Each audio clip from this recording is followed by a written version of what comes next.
This little girl is doing something very curious. Do you think she's fixing that heels or is she ruining them? I guess we just find out by his reaction, right? He asks what is Iris doing, and then her father asks if she's crazy or something for doing that to it. She apologizes to him, saying she was trying to help him with his work. He can't believe that, telling her to look at what she did to that heels, but it seems like she's truly sorry for ruining it. He's completely losing his mind right now, saying he can't forgive her for what she did, that he won't be able to hand it to the owner once she gets there now, showing it and telling her to look at what she did to it. She was only trying to help him with that, but he asks her if she'll pay for it now.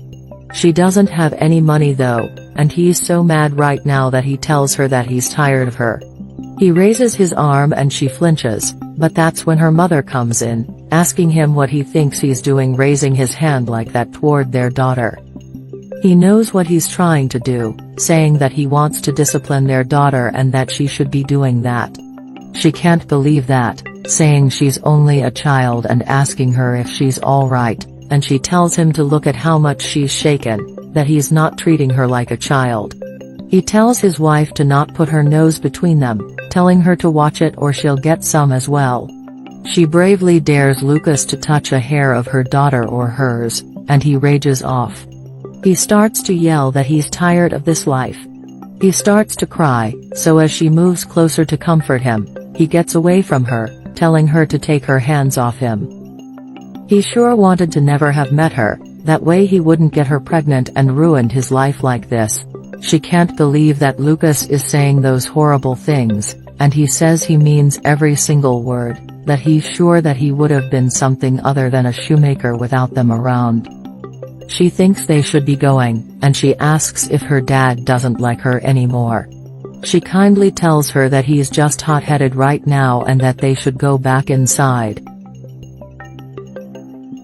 As Lucas is having this meltdown, a man in a wheelchair starts to make his way inside with his company.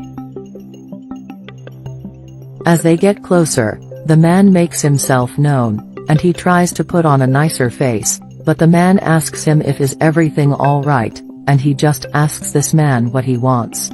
He came to change his life, but he doesn't know what's he talking about, and he says he'll explain everything, but he wants his wife's heels first.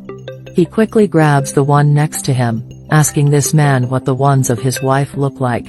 He starts to tell him that they're a red scarpin with vinyl on the side, letting him know they're expensive, that they're a fine product. He notices his reactions and asks what's wrong, and he takes a hammer and starts to shout that he's a complete failure. The man watches him as he goes, saying that he has always been a loser, but he wanted to be rich. He hates his work, his life, his family, everything.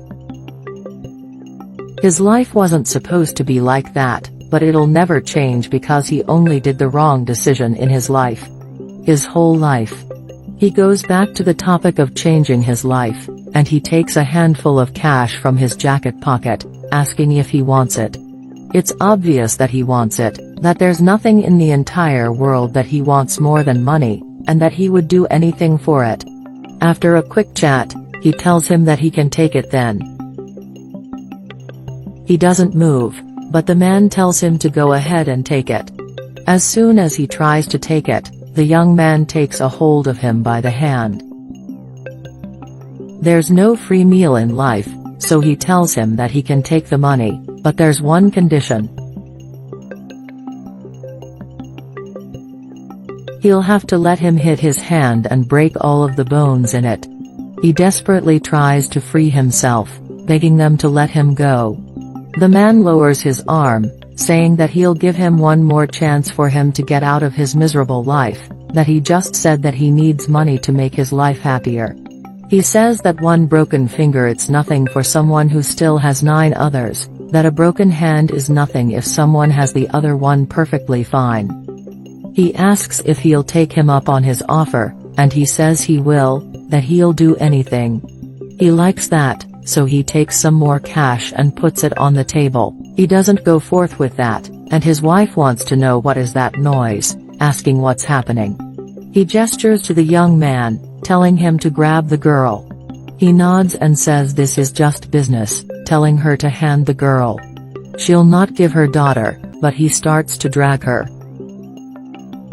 She wants to know what's happening, asking Lucas what's happening in there.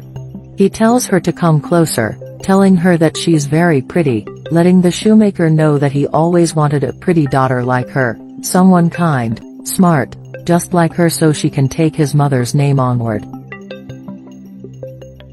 He never could have that because of his state, but that'll change it today. He'll give him any amount of money he ever wanted in exchange for his daughter. She wants to hear him saying not that, but he instead tells her to stop, that he's thinking about it. She can't believe what she just heard, hoping that he'll not trade their daughter for money. He doesn't know, he's thinking about it. She tells him to open his eyes and wake up.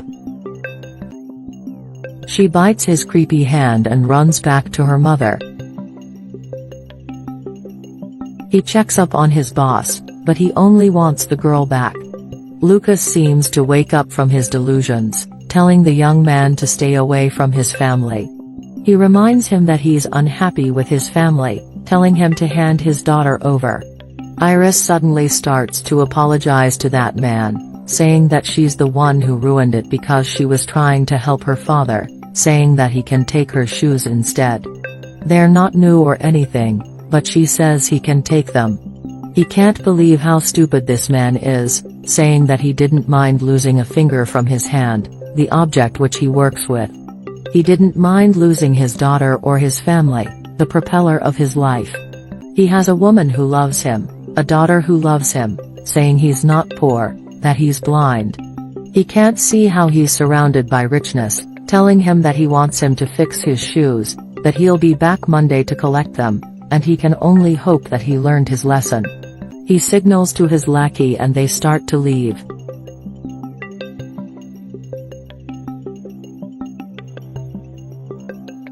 Lucas starts to apologize to them, saying he didn't notice how much he would miss them, that he never really thought that they were his treasure.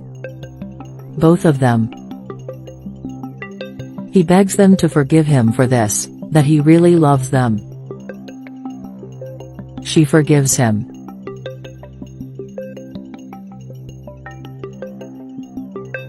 Lucas starts to call that man from before, and he thinks it's odd because from what he can see, there's nothing wrong with the shoes he left there. He tells him to pay closer attention, that he needs to look inside. He checks it, and then he finds a lot of cash in there. He tells the man that it's filled with money, that there's a lot of cash in there. He tells the shoemaker to relax, that it's a gift for him. He doesn't understand, but he says that's the price of life, that he's sure he'll put that money to good use. He starts to thank him for that, wishing him many blessings.